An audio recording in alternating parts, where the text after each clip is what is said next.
Bom dia a todos. Eu fui informado agora do que eu teria que apresentar o Dr. Paulo Almeida para todo mundo. Então, o Dr. Paulo está conosco desde segunda-feira. Nós já fizemos algumas reuniões internas para mostrar para ele a estrutura, a organização da Fundação. E eu acho que hoje é um evento bastante importante, onde a gente vai ouvir as principais diretrizes, escutar um pouco do Dr. Paulo, e acho que a gente vai ter também um espaço para que a gente consiga conversar um pouco. A nossa expectativa é que esse encontro dure mais ou menos 1 hora, e eu vou passar a palavra para o Dr. Paulo, para que ele se apresente mais formalmente. Obrigado. Muito obrigado, Toledo. Bom dia a todos. Bem, eu tinha feito um discurso para hoje. Mas aí, vindo para cá, eu pensei assim, o que será que esses meus colegas esperam? E aí eu resolvi colocar alguns tópicos, uns pedacinhos de papel aqui. E, a partir disso, tornar esse nosso primeiro encontro uma conversa, uma apresentação, formalmente dizendo assim, embora oficialmente nós vamos ter uma posse, né? A pompa do Estado, e nessa fala transmitir para vocês alguns pontos que eu acho importantes. Se vocês me permitem, vou começar ficando em pé. Né? Ok, professor adora falar em pé. Se é professor advogado, então, aí já vai. Muito bem, meus caros. A informalidade desse evento se dá porque talvez seja um dos traços dessa minha gestão. A informalidade no Estado é algo que muitas vezes é contida, né? Por conta da legalidade, da responsabilidade, de vários atos que todos vocês conhecem. Mas, como eu disse, para essa nossa primeira fala, o que eu gostaria de deixar para vocês, primeiro, um pouco do que é esse Paulo que vem para dirigir a Fundação, um pouco do que eu espero para a Fundação, com vocês, e trabalharmos para tentarmos alcançar isso, certo? Então, eu preferi fazer dessa forma porque eu acho que transições são um pouco complicadas. Esta está sendo razoavelmente tranquila. Vocês sabem, provavelmente, o motivo dessa transição. Não foi por uma questão de gestão, foi por uma questão de circunstâncias políticas, legais. E imagino que o Dr. Luiz Fernando Rocha tenha dado um passo diferente numa gestão que vinha sendo feita. Eu começo minha fala com esse ponto, continuidade.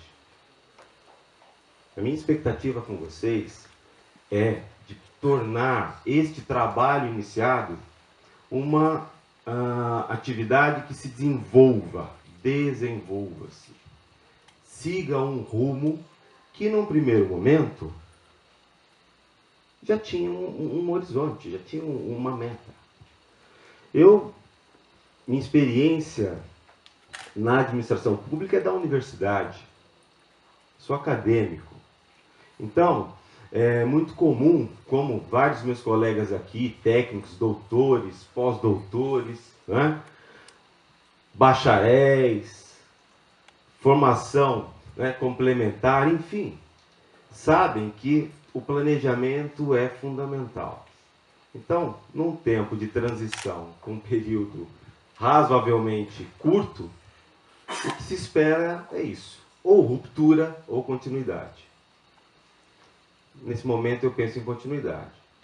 Continuidade do quê? Do que esperamos positivo, óbvio. Agora, a Fundação me parece ser muito complexa. E quando se analisa isso sob a leitura do que se faz, com pouco contato do funcionamento dela, num primeiro momento, né, mais do que um desafio, é um ato de encorajamento. Né? Como alguns já me disseram, né? Esse aqui é o Paulo, na Fundação Florestal, Aí uma pessoa ligou para mim e falou, coragem, bom dia. Parabéns. Então, vejam, é por esse olhar que eu assumi esse encargo. Um pouco de desafio, mas também, quem não gosta de um desafio, não é? Agora, como é que nós vamos trilhar o caminho para que esse desafio seja algo até prazeroso? Se é sozinho, eu gosto de fazer minhas corridinhas. Estou tentando, gente. Eu gosto de fazer minhas corridinhas e eu sei que a meta sempre é um objetivo, não é? E esse negócio de meta, cumpre, não cumpre, a gente sabe que tem paródias e mais paródias quanto a isso. Mas aqui a gente precisa estabelecer a meta. Senão não tem jeito. Estabelecendo a meta, a gente tenta superar. Primeiro se estabelece a meta. Se eu não estiver errado, se pelo menos a conjuntura for mais ou menos essa. Então, se eu pretendo correr 10 quilômetros, eu vou me preparando para isso. Mas eu vou buscando treinar 12, 14. E aí eu me sinto preparado para correr 10. Quando eu tenho tempo para fazer isso, é ótimo, porque eu me planejo, né? Eu me preparo.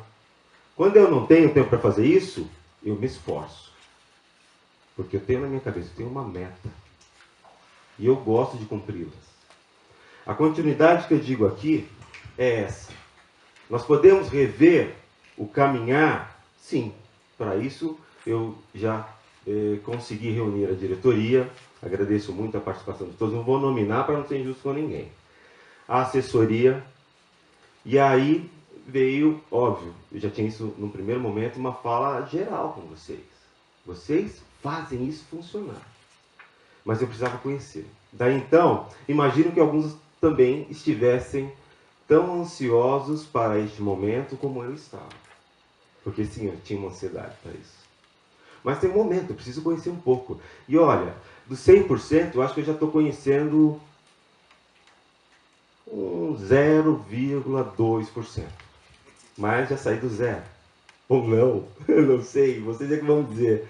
Mas é fato, esse é o primeiro olhar que eu gostaria que fosse, de certa forma, para tranquilizar um pouco vocês, no sentido do que vai acontecer. Eu acho que eu já consegui passar essa mensagem, já consegui passar pelo menos a ideia de que não é de ruptura, é de continuidade. Mas qual continuidade é essa? Eu acho que continuidade para nós nesse momento, o que me chamou mais a atenção é a possibilidade da institucionalização que a Fundação merece. Não é?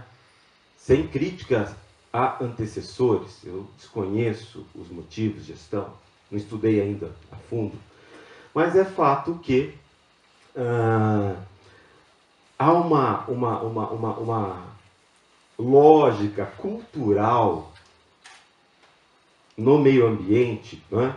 Que, óbvio, vem se desmistificando com o passar do tempo, mas que para a pessoa comum, ela às vezes não dissocia fundação e instituto. Eu tive várias provocações nesse sentido. Né?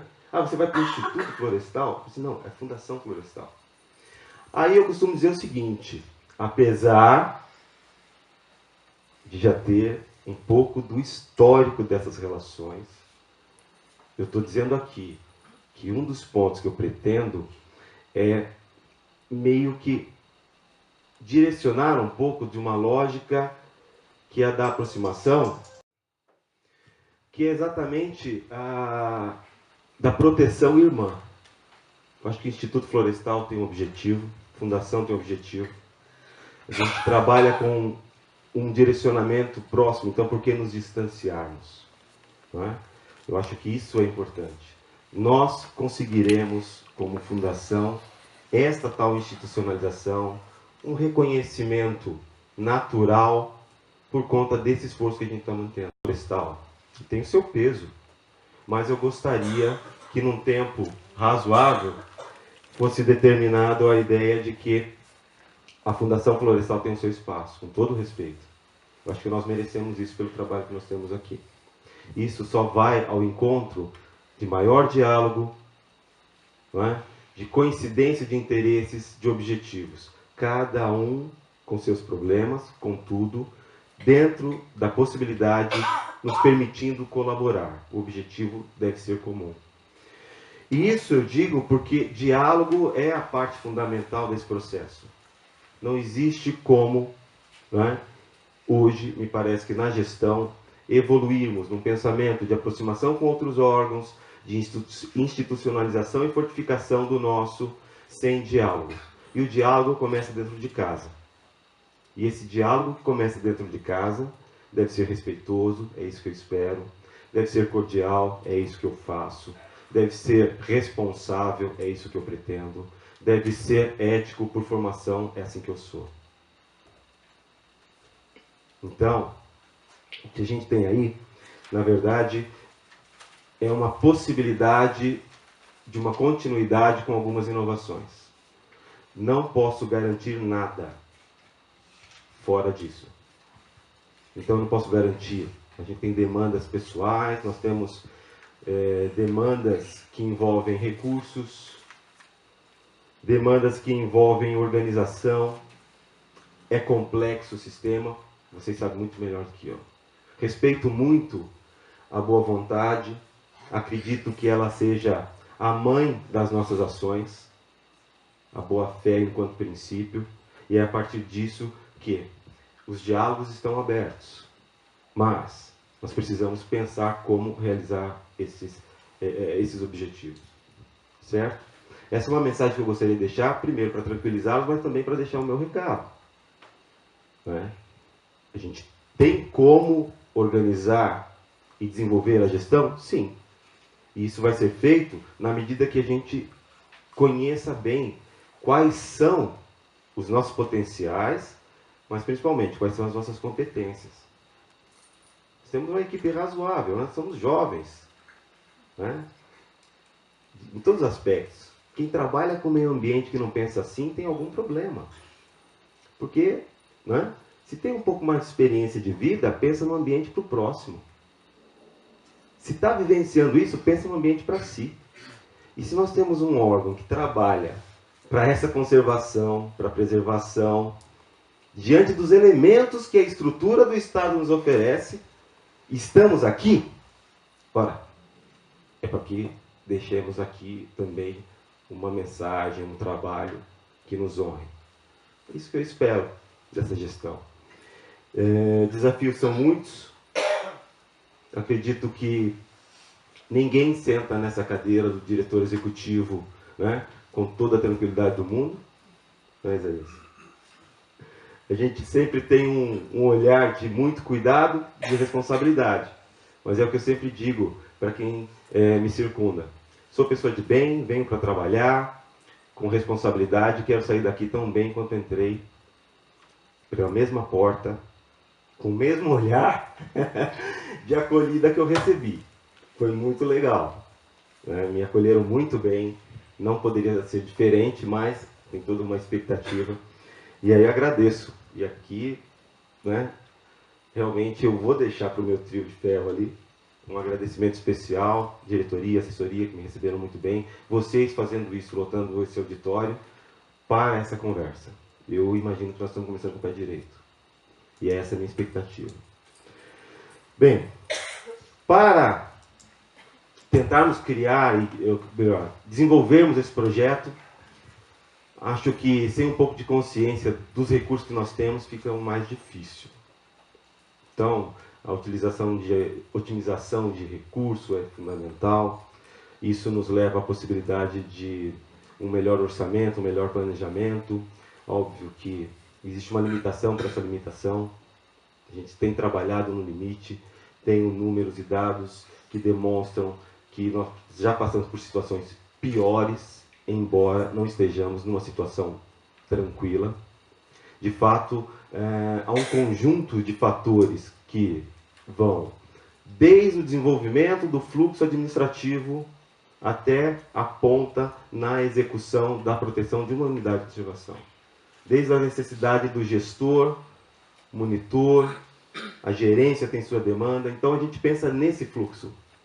Nós não podemos pensar só, não é, na relação que a Fundação tem com, não é, o sistema ambiental, mas no resultado disso.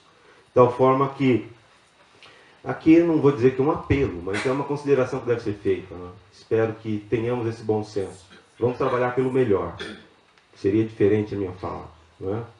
Mas, por um outro lado, essa fala não pode ser aquela, né, da ingenuidade. E eu já advirto, sou pessoa de sorriso fácil, mas não sou frouxo. Eu estou aqui para cumprir uma função. Pretendo fazer. Não tem nenhum problema. Né? Desde que a gente estabeleça alguns princípios. Eu estabeleci o meu. Acabei de falar para vocês. Ele é subdividido da boa-fé, da responsabilidade, para a cordialidade, né? Para a objetividade. Certo? Agora, vocês vão repensar depois dessa conversa como é que vocês vão contribuir. Primeiro, querem contribuir? Eu espero que sim. Né? Como contribuir? Este é talvez o ponto. Na academia, eu vou recorrer a ela de novo, porque de fato é o que mais me caracteriza como competente para estar aqui.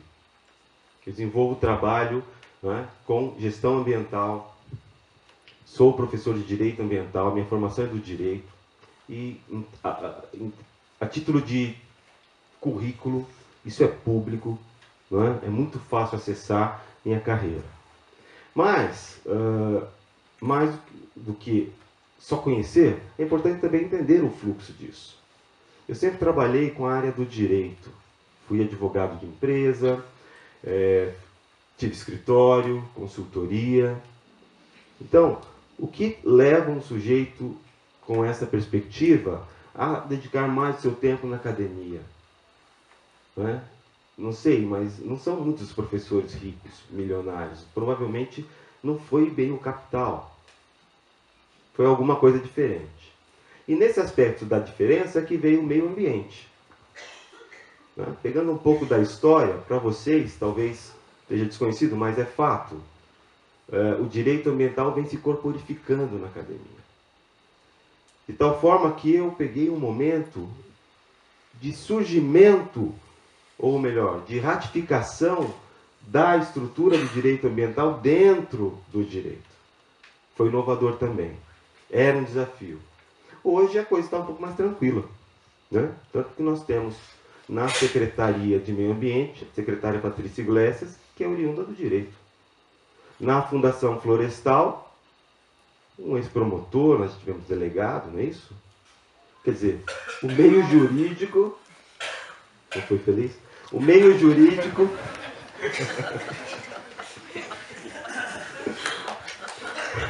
O meio jurídico, ele se apresenta para a demanda ambiental. Contudo, de que forma? Agora teve um momento que vocês... Opa! Ele já entendeu. Então, de que forma isso se dá? Nós tivemos um promotor. E talvez tenha quebrado um pouco daquele olhar que geralmente se tem do Ministério Público. Né? Porque a gente tem um olhar meio complicado no Ministério Público. Então agora, tem um advogado. Onde é que nós vamos parar com isso? Né? Qual o recado que está se dando? Nós estamos ajustando. Nós, nessa área de conhecimento também. Porque nós queremos nos apropriar cada vez mais. Nós entendemos a importância da atividade de uma fundação florestal. Não por dentro, mas a essência dela é clara. Não é? Se não é, vamos torná-la mais clara ainda. Mas, nesse sentido, vejam só. Há um dinamismo nessa interlocução. A gente pode observar isso. E se há um dinamismo nesta interlocução, nós precisamos avaliar a forma. Então, a gente observe, nós temos um modular que está se alterando. Talvez pensassem alguns, bom, se é do direito, esse novo diretor vai chegar falando da ordem, da regra, da lei, né? Da forma como os processos são, das evidências, dos órgãos judiciais. Pois é, eu acho que está claro que não é bem esse olhar, embora ele também seja muito importante. Mas é a do diálogo, porque na gestão ambiental, na gestão pública, esperamos um novo olhar de gestores. Aquela ideia, me parece, que, me perdoem aqui a estigmatização, mas aquele olhar do sujeito alienado de meio ambiente, óbvio que não é o caso aqui, mas na sociedade de uma forma geral, vem se alterando. As pessoas percebem que quem trata deste tema cada vez mais quer interligar-se com outros. Quer falar de planejamento, quer falar de execução, mas não no aspecto técnico ambiental, mas no aspecto geral da inclusão dessa demanda no sistema. Desculpem se eu sou repetitivo com esse olhar, mas é fato, não é? A gestão pública, a gestão propriamente ambiental, ela tende a conversar com outras áreas, política, economia, não é? Cenário social, com mais proximidade, cada vez mais. Isso diz um pouco, sem querer transformar essa fala numa aula, da justiça ambiental, que ainda é um tema muito amplo. Certo? Então, vejam, é esse o espírito. É por aí que nós vamos. Como eu disse, sou realmente uma pessoa de sorriso fácil. Prefiro muito mais um sorriso, não é, do que um grito. Só se for para gritar de alegria. Mas isso não quer dizer que não tenha uma expectativa de que realizaremos o que deve ser realizado dentro dos limites, dentro das possibilidades, mas com a boa vontade de evoluirmos. Né? Evoluir não significa sair do 0 para o 10 de uma vez só. Significa sim, caminharmos até o 10. Essa é a minha colocação. Eu não sei onde nós estamos, mas é fato que nós evoluiremos. Né? Matemático adora isso, mas não é bem o caso. Tudo bem. Vejam, esses eram os pontos que eu extraí do tal discurso que eu tinha para vocês. Mais do que uma condição formal, era muito mais importante para mim quebrar essa ansiedade que eu também tinha, chegar aqui. Não vou dizer que eu vou decorar o nome de todo mundo, embora eu consiga decorar alguns, né? Mas com o tempo a gente vai se conhecer. Eu não sei qual é o tempo da minha trajetória aqui. Vocês sabem muito bem como se dão as coisas, por vários motivos. A começar pela saúde, que eu prezo. Então, vou tentar estabelecer um fluxo de trabalho, vamos dizer que humanamente possível, né? Mas espero, dentro desse fluxo, poder receber vocês em momentos oportunos, com condições oportunas, principalmente para diálogo, né? Durante toda a minha permanência. A agenda é bem complicada, para isso a gente tem um grupo bastante empenhado, e a partir disso nós provavelmente teremos outros encontros como esse. Né? A gente vai tentar criar aí dentro de uma agenda ativa falas. Né? Eu acho que isso é muito bacana. Eu acho que, além de bacana pessoalmente, me permitam, eu acho que institucionalmente isso fortifica a nossa presença. Né? Se nós estamos no ramo da iniciativa privada, a lei diz que o empregado ele representa a empresa o tempo todo. Tanto que ele tem direitos, inclusive, de locomoção. Acidente dado, né, a caminho do serviço vai ser incorporado no contrato de trabalho, para todos os efeitos de benefício. Eu acho que a gente tem que continuar com esse olhar que me parece que vocês têm orgulho de representar, que têm orgulho, né, de participar desse processo. Para o que nós precisamos, nós deveríamos ter, talvez, um auditório 3 vezes maior, repleto também. Mas é com essa capacidade que nós temos que nós vamos demonstrar que somos capazes de, óbvio, desenvolver o nosso papel diante das nossas limitações. Bem, como eu disse, agradeço muito a acolhida que tive, como essa, para mim ainda faz parte desse cenário de chegada. Desejo a vocês trabalhos produtivos, né, prazerosos, que o ambiente seja realmente bom para esse desenvolvimento. Minha tese diz respeito ao ambiente educacional, né, e não à educação ambiental, exatamente porque eu trabalho lá, trabalhei, né, lá onde se dá a educação. Esse é o ambiente que se dá a educação. Né? Então, talvez a minha, não sei se livre docência ou algum outro doutorado possa ser o ambiente, né, do trabalho, não ambiente de trabalho, ou trabalho no ambiente, para que se possa talvez chegar a essa lógica de que isso é importante. Acredito que o relacionamento das pessoas pode ser positivo e contribuir. Isso, óbvio, numa visão geral. Temos exceções, com certeza. Né? A gente consegue, com criatividade, boa fé, paciência, convertermos isso em resultados que seja benéfico para todos nós. Bem? Eu gostaria de convidá-los, então, para um café organizado. E fechando essa fala, eu digo que tenhamos bons frutos. Essa é a minha expectativa. Boa sorte para todos nós. Obrigado.